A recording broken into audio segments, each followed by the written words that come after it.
नमस्कार और स्वागत है इस खास बातचीत में। आज हम भारत और ऑस्ट्रेलिया के बीच एडिलेड ओवल में हुए दूसरे वनडे इंटरनेशनल यानी ओडीआई मैच पर गहराई से बात करेंगे और हमारी इस चर्चा का आधार है crickbuzz.com पर छपा एक मैच विश्लेषण। ऑस्ट्रेलिया ने ये मैच जीतकर सीरीज में 2-0 की जिसे कहते हैं अजेय बढ़त वो बना ली है। मतलब एक मैच अभी बाकी है पर सीरीज उनके नाम हो चुकी है। हाँ बिल्कुल। तो आज हम सिर्फ मैच का हाल नहीं जानेंगे बल्कि ये समझने की कोशिश करेंगे कि हुआ क्या, क्यों हुआ, कैसे हुआ। बिल्कुल, क्योंकि कहानी सिर्फ स्कोर कार्ड नहीं बताती है ना। जैसे आपने कहा, जोश हेजलवुड ने बिना विकेट लिए भी कैसे मैच का रुख तय किया, या फिर विराट कोहली जैसा बड़ा बल्लेबाज वो लगातार दूसरी बार 0 पर क्यों आउट हुआ, और ऑस्ट्रेलिया ने कैसे मुश्किल पलों से निकलकर जीत हासिल की। इन सब पहलुओं पर गौर करना जरूरी है। सही। तो चलिए शुरू करते हैं भारत की पारी से। भारत ने टॉस हारा और उन्हें पहले बल्लेबाजी करनी पड़ी। मैच से पहले थोड़ी बारिश भी हुई थी, तो पिच और मौसम का मिजाज समझना भी जरूरी था।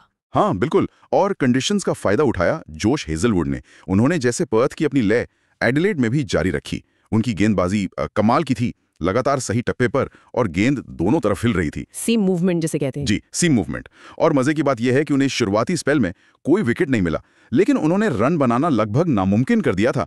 अपने पहले 7 ओवर में सोचिए 32 गेंदें ऐसी फेंकी जिन पर कोई रन नहीं बना। बाप रे, 32 डॉट बॉल्स। हाँ, डॉट बॉल्स। और लगभग 45% बार बल्लेबाजों को फॉल्स शॉट, झूठा शॉट खेलने पर मजबूर किया। ये वो दबाव था जिसने मेरे ख्याल से बाद के विकेटों की जमीन तैयार की। और रोहित शर्मा पर तो ये दबाव साफ दिखा भी। हेजलवुड के खिलाफ इस सीरीज में अपना पहला रन बनाने के लिए उन्हें 25 गेंदें खेलनी पड़ी। 25 गेंदें, ये आंकड़ा ही बताता है कि हेजलवुड कितने हावी थे। हालांकि रोहित थोड़े भाग्यशाली भी रहे, है ना। एक रनआउट से बाल बाल बचे। हाँ बचे। फिर एक DRS मतलब डिसीजन रिव्यू सिस्टम, वो उनके हक में गया। ऑस्ट्रेलिया ने अपना आखिरी रिव्यू भी उन पर गवा दिया था। पर वो टिके रहे और एक संघर्ष भरी लेकिन अहम 73 रनों की पारी खेली। सही। दूसरी तरफ शुभमन गिल थे, वो लय में बेहतर दिख रहे थे शुरुआत में। हाँ, लग तो रहा था। लेकिन शायद वो डॉट गेंदों का दबाव वो बढ़ रहा था। उस दबाव को हटाने के चक्कर में वो जेवियर बार्टलेट की गेंद पर मिड ऑफ पर सीधा कैच दे बैठे। अच्छा, बार्टलेट ये अपना पहला मैच खेल रहे थे ना। जी हाँ, पहला मैच नाथन एलिस की जगह टीम में आए थे। और उसी ओवर में बार्टलेट ने जो किया, उसने शायद मैच का रुख भारत के लिए बहुत जल्दी मुश्किल बना दिया। विराट कोहली क्रीज पर आए। बिल्कुल, और बार्टलेट ने कोहली के लिए एक तरह का जाल बिछाया। पहले कुछ गेंदें बाहर की तरफ निकाली, मतलब आउट स्विंगर। इसके लिए उन्होंने एक्स्ट्रा स्लिप भी लगाई थी। अच्छा। फिर अचानक एक फुल लेंथ गेंद फेंकी जो तेजी से अंदर की तरफ आई, इन स्विंगर, और सीधे कोहली के पैड पर लगी। अंपायर को उंगली उठाने में जरा भी देर नहीं लगी। ओह, तो ये विराट कोहली के शानदार करियर में पहली बार हुआ कि वो लगातार 2 ओडीआई मैचों में 0 पर आउट हुए। जी हाँ, पहली बार, और वो भी एडिलेड ओवल में, जहां उनका रिकॉर्ड हमेशा बेहतरीन रहा है।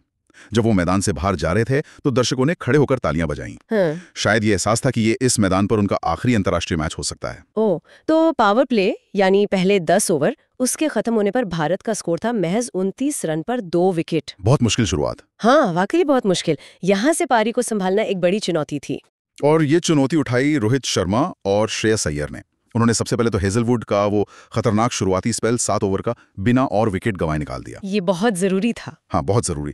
फिर जैसे ही हेजलवुड हटे, उन्होंने रन गति बढ़ाने की कोशिश की। 19वें ओवर में रोहित ने मिच ओवन की गेंदबाजी पर 2 शानदार छक्के लगाए। उसी ओवर में अय्यर ने भी एक चौका मारा। हाँ, उस एक ओवर में 17 रन आए, और लगा के अब भारतीय पारी पटरी पर आ रही। हाँ, और ये साझेदारी सिर्फ तेज गेंदबाजों के खिलाफ ही नहीं बनी, स्पिनर्स के खिलाफ भी उन्होंने समझदारी से खेला। 20वें ओवर के बाद स्पिनर गेंदबाजी पर आए। कप्तान मिचेल मार्श ने भी चालाकी दिखाई। बिल्कुल, उन्होंने एडम जाम्पा, कूपर कॉनोली और मैट शॉट को रोटेट किया ताकि कोई एक गेंदबाज सेट न हो पाए। लेकिन रोहित और अय्यर ने ज्यादा जोखिम नहीं लिया और स्पिन के शुरुआती 9 ओवरों में करीब 49 रन जोड़ लिए। रोहित ने अपना अर्धशतक 74 गेंदों में पूरा किया। 74 गेंदों में? ये तो काफी धीमा हुआ ना उनके हिसाब से। हाँ, ये 2015 के बाद उनका सबसे धीमा ओडीआई अर्धशतक था। ये बताता है कि शुरुआत कितनी कठिन थी और उन्हें पारी संवारने में कितना वक्त लगा। और अय्यर ने भी 67 गेंदों पर अपना अर्धशतक पूरा किया। ये साझेदारी महत्वपूर्ण थी, 100 रन से ज्यादा की। लेकिन सवाल वही था कि क्या अब वो तेजी से रन बना पाएंगे, खासकर जब आखिरी ओवर करीब आ रहे थे। और यहीं पर कहानी फिर पलटी। मिचेल स्टॉक को वापस लाया गया और उन्होंने रोहित शर्मा, जो 73 पर थे, उन्हें एक साधारण सी शॉर्ट गेंद पर लॉन्ग लेग पर कैच आउट करा दिया। हाँ, रोहित शायद अपने शॉट से काफी निराश होंगे क्योंकि गेंद में वैसी तेजी नहीं थी। बिल्कुल, और इसके ठीक 3 ओवर बाद श्रेयस अय्यर भी 61 रन बनाकर पवेलियन लौट गए। एडम जैम्पा की गेंद पर वो ड्राइव करने गए, लेकिन गेंद ने बल्ले का अंदरूनी किनारा लिया और सीधे विकेटों में जा लगी। ओ, जैम्पा ने लय पकड़ ली यहां से। बिल्कुल, और अगली ही गेंद पर उन्होंने केएल राहुल को अपनी फ्लिपर पर बोल्ड कर दिया। फ्लिपर, वो क्या होती है? फ्लिपर वो गेंद होती है जो स्पिनर फेंकता है, लेकिन वो घूमती नहीं बल्कि तेजी से सीधी निकल जाती है। राहुल शायद स्पिन के लिए खेल रहे थे, पुल करने गए और पूरी तरह चूक गए। 2 गेंदों में 2 बड़े विकेट। भारत अचानक फिर से मुश्किल में। इस समय अक्षर पटेल नंबर 5 पर बल्लेबाजी करने आए। ये थोड़ा हैरान करने वाला था, लेकिन उन्होंने अच्छी पारी खेली। हाँ, अक्षर ने स्थिति को समझा। वो जानते थे कि विकेट गिर रहे हैं और रन गति भी बढ़ानी है। उन्होंने 41 गेंदों पर 44 रन बनाए, जिसमें 5 चौके शामिल थे। अच्छी लय में दिख रहे थे। हाँ, काफी अच्छी लय में थे और लग रहा था कि भारत को एक सम्मानजनक स्कोर तक ले जाएंगे। लेकिन वो भी जंपा का शिकार बने। लॉन्ग ऑफ पर एक बड़ा शॉट खेलने की कोशिश में गेंद हवा में ऊंची उड़ गई और मिचेल स्टार्क ने आसानी से कैच पकड़ लिया। तो जंपा का ही तीसरा विकेट हुआ। हाँ, और चौथा विकेट तब मिला जब अपना पहला मैच खेल रहे नीतीश रेड्डी ने आगे बढ़कर बड़ा शॉट खेलना चाहा और विकेट कीपर एलेक्स कैरी ने उन्हें स्टंप आउट कर दिया। स्टंप आउट यानी जब बल्लेबाज क्रीज से बाहर निकल जाए और कीपर गेंद पकड़कर गिलियां बिखेर दे। बिल्कुल, जंपा ने बीच के ओवरों में कमाल की गेंदबाजी की, 4 विकेट लिए उन्होंने। तो स्कोर हो गया 226 रन पर 8 विकेट। ऐसा लग रहा था कि भारत शायद 250 रन भी नहीं बना पाएगा। हाँ, लग तो यही रहा था।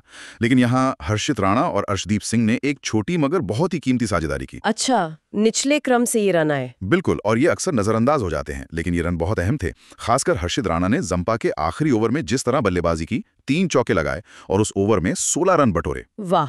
उसने जंपा को 5 विकेट लेने से भी रोक दिया। दोनों ने 9वें विकेट के लिए 37 रन जोड़े। इस साझेदारी की वजह से भारत 50 ओवरों में 264 रन तक पहुंच सका, 9 विकेट खोकर। तो ये स्कोर कैसा था? क्या ये काफी था एडिलेड की पिच पर? लड़ने लायक था? देखिए, पिच थोड़ी धीमी जरूर थी और गेंदबाजों के लिए मदद भी थी, तो 264 एक लड़ने लायक स्कोर जरूर था। लेकिन शायद 15-20 रन और होते तो भारत ज्यादा कंफर्टेबल महसूस करता, कह सकते हैं। और ऑस्ट्रेलिया के लिए जैम्पा के 4 विकेट। हाँ, 60 रन देकर 4 विकेट। और अपना पहला मैच खेल रहे जेवियर बार्टलेट ने भी 39 रन देकर 3 विकेट लेकर प्रभावित किया। तो कह सकते हैं कि मैच बराबरी का लग रहा था जब ऑस्ट्रेलिया बल्लेबाजी करने उतरा। बिल्कुल, टक्कर का मुकाबला होने की उम्मीद थी। चलिए अब बात करते हैं ऑस्ट्रेलिया के रन चेस की। लक्ष्य 265 रन। भारत ने शुरुआत अच्छी की। मोहम्मद सिराज और अर्शदीप सिंह ने कसी हुई गेंदबाजी की। हाँ, पावर प्ले में रन बनाना आसान नहीं था उनके लिए। और अर्शदीप सिंह ने जल्दी ही बड़ी सफलता दिलाई। उन्होंने ऑस्ट्रेलियाई कप्तान मिचेल मार्श को सस्ते में आउट कर दिया। जी। फिर आए ट्रेविस हेड। ये अक्सर भारत के खिलाफ बड़ी पारियां खेलते हैं। हाँ, सिरदर्द बन जाते हैं कई बार। बिल्कुल, लेकिन आज वो थोड़ा धीमे खेले। उन्होंने 40 गेंदें खेली और 28 रन ही बना पाए। और फिर हर्षित राणा की गेंद पर मिड ऑफ पर विराट कोहली को एक आसान कैच थमा बैठे। तो ऑस्ट्रेलिया के 2 विकेट गिर चुके थे। भारत के पास यहां से मैच पर अपनी पकड़ मजबूत करने का अच्छा मौका था। हाँ, मौका तो था, लेकिन यहीं पर शायद भारत थोड़ा पीछे रह गया। ऐसा लगा कि गेंदबाजी में गहराई की थोड़ी कमी महसूस हुई। अच्छा। मैट शॉट और मैट रेनशॉ ने पारी को संभाला और एक महत्वपूर्ण साझेदारी बनाई। इस दौरान नीतीश रेड्डी के 3 ओवर थोड़े महंगे साबित हुए। उनमें 24 रन गए। हालांकि रेड्डी थोड़े बदकिस्मत भी रहे कि मैट शॉट का एक कैच, जब वो सिर्फ 23 रन पर थे, बैकवर्ड पॉइंट पर अक्षर पटेल ने टपका दिया। ओह, कैच छूट गया। ये तो महंगा पड़ सकता है। और ये उस वक्त अंदाजा नहीं था कि कितना महंगा पड़ेगा। ये थे। क्या ये रणनीति सही थी या फिर बीच के ओवरों के लिए उन्हें बचाना बेहतर होता? इस पर भी सवाल उठ सकते हैं। ये हमेशा एक मुश्किल फैसला होता है। शायद वो शुरुआती विकेट लेकर दबाव बनाना चाहते थे, लेकिन इसका नतीजा ये हुआ कि बीच के ओवरों में स्पिनरों पर जिम्मेदारी ज्यादा आ गई। और यहाँ भारत को सफलता मिली भी। अक्षर पटेल ने मैट रेनशॉ को बोल्ड करके इस साझेदारी को तोड़ा। रेनशॉ 30 रन बनाकर आउट हुए।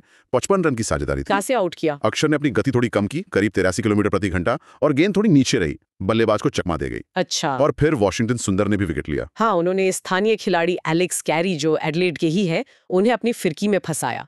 कैरी स्वीप शॉट खेलने गए, पूरी तरह चूके और बोल्ड हो गए। तो 27 ओवर के बाद ऑस्ट्रेलिया का स्कोर था 132 रन पर 4 विकेट। बिल्कुल बराबरी पर है। हाँ, मैच यहाँ बिल्कुल बराबरी पर खड़ा था, किसी भी तरफ जा सकता था। बिल्कुल, ये मैच का एक अहम मोड़ था और यहीं से ऑस्ट्रेलिया ने वापसी की। नए बल्लेबाज कूपर कॉर्नेली क्रीज पर आए और उन्होंने आते ही तेजी से रन बनाना शुरू कर दिया। अच्छा। उन्होंने मैट शॉट के साथ मिलकर फिर से एक महत्वपूर्ण 55 रन की साझेदारी कर डाली।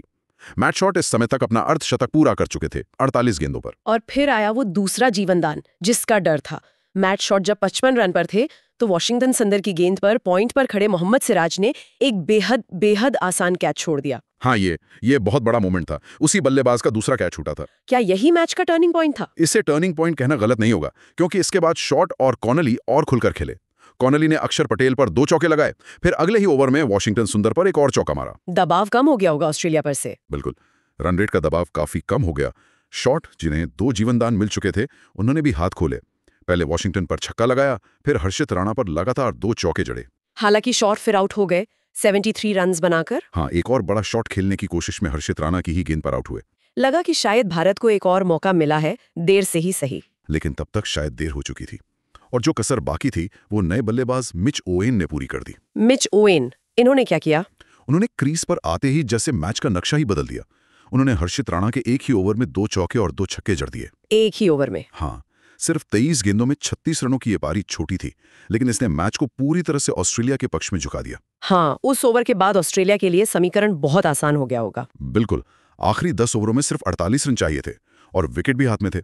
अगले 2 ओवरों में ही 27 रन और आ गए। इस दौरान ये भी देखने को मिला कि भारत के कुछ फील्डर्स, खासकर हर्षित राणा, क्रैम्प यानी मांसपेशियों में खिंचाव से जूझ रहे थे। हाँ, उसका असर फील्डिंग और गेंदबाजी दोनों पर पड़ा होगा। बिल्कुल। ओवेन भले ही अपनी तेज पारी के बाद आउट हो गए, लेकिन वो अपना काम कर चुके थे। दूसरे छोर पर कूपर कॉनोली 61 रन बनाकर नाबाद रहे, वो टिके रहे और उन्होंने ऑस्ट्रेलिया को 46.2 ओवरों में यानी 22 गेंदें बाकी रहते 8 विकेट खोकर जीत दिला दी। अर्शदीप सिंह ने भारत के लिए 2 विकेट जरूर लिए, इंजरी लेकिन वो नाकाफी साबित हुए। हाँ, नाकाफी रहे। तो इस मैच का अगर सार निकालें तो मुख्य बातें क्या रही? सबसे पहले तो ऑस्ट्रेलिया ने सीरीज जीत ली। जी। उनके लिए मैट शॉट और कूपर कॉनोली की पारियां और गेंदबाजी में एडम जंपा का स्पेल ये बहुत अहम रहा। हाँ, और जॉश हेजलवुड का वो शुरुआती स्पेल भी नहीं भूलना चाहिए जिसने दबाव बनाया। भले विकेट ना मिले हों, ऑस्ट्रेलिया की जीत में उनकी साझेदारियों का बड़ा हाथ रहा। पहले शॉट रेनशॉ, फिर शॉट कॉनोली और अंत में मिच ओवेन की वो तूफानी पारी। हाँ, उसने तो भारत की वापसी के दरवाजे ही बंद कर दिए। दूसरी तरफ भारत के लिए देखें तो 2 छूटे हुए कैच, वो भी मैच शॉट के, बहुत भारी पड़े। अगर वो कैच पकड़ लिए जाते तो शायद नतीजा कुछ और होता, शायद। हाँ, शायद। इसके अलावा बीच के ओवरों में गेंदबाजी उतनी प्रभावी नहीं दिखी, रन आसानी से बने। सही कहा। और हाँ, विराट कोहली का लगातार 2 बार 0 पर आउट होना, ये भी चिंता का विषय है और एक बड़ी चर्चा का मुद्दा भी है। तो पर्थ के मुकाबले भारत का प्रदर्शन बेहतर जरूर था, पर फील्डिंग? हाँ, फील्डिंग और अहम मौकों पर दबाव बनाने में कमी साफ नजर आई। इसका मतलब क्या निकाला जाए? क्या ये ऑस्ट्रेलिया की बेंच स्ट्रेंथ दिखाता है, उनकी गहराई और दबाव झेलने की क्षमता? हाँ, ये कहा जा सकता है। ऑस्ट्रेलिया ने दिखाया कि उनकी युवा खिलाड़ी भी जिम्मेदारी ले सकते हैं और मुश्किल हालात से मैच निकाल सकते हैं। उनकी बल्लेबाजी में गहराई दिखी। और भारत के लिए सबक? भारत के लिए सबक ये है कि उन्हें अपनी फील्डिंग के स्तर को बहुत सुधारना होगा, खासकर कैचिंग को। साथ ही बीच के ओवरों में विकेट लेने या रन गति पर अंकुश लगाने के लिए शायद रणनीति पर दोबारा विचार करने की जरूरत है। वाकई एक दिलचस्प मुकाबला रहा जिसमें खेल का पलड़ा कई बार इधर से उधर हुआ, काफी उतार चढ़ाव देखने को मिले। बिल्कुल, और यही सीमित ओवरों के क्रिकेट की खूबसूरती है ना? ये मैच एक बार फिर दिखाता है कि कैसे खेल के छोटे छोटे पल, एक छोटा हुआ कैच, 20-30 रन की एक तेज पारी या किसी अहम बल्लेबाज का जल्दी आउट हो जाना, ये पूरे मैच का नतीजा बदल सकते हैं। छोटे छोटे अंतर। हाँ, अक्सर यही छोटे अंतर सीरीज का फैसला करते हैं। अब आगे ये देखना दिलचस्प होगा कि कौन सी टीम इन दबाव वाले क्षणों को बेहतर तरीके से संभाल पाती है। शायद यही सबसे बड़ा सवाल है जिस पर दोनों टीमों को सोचना होगा। इसी विचार के साथ आज की ये चर्चा यहीं समाप्त होती है।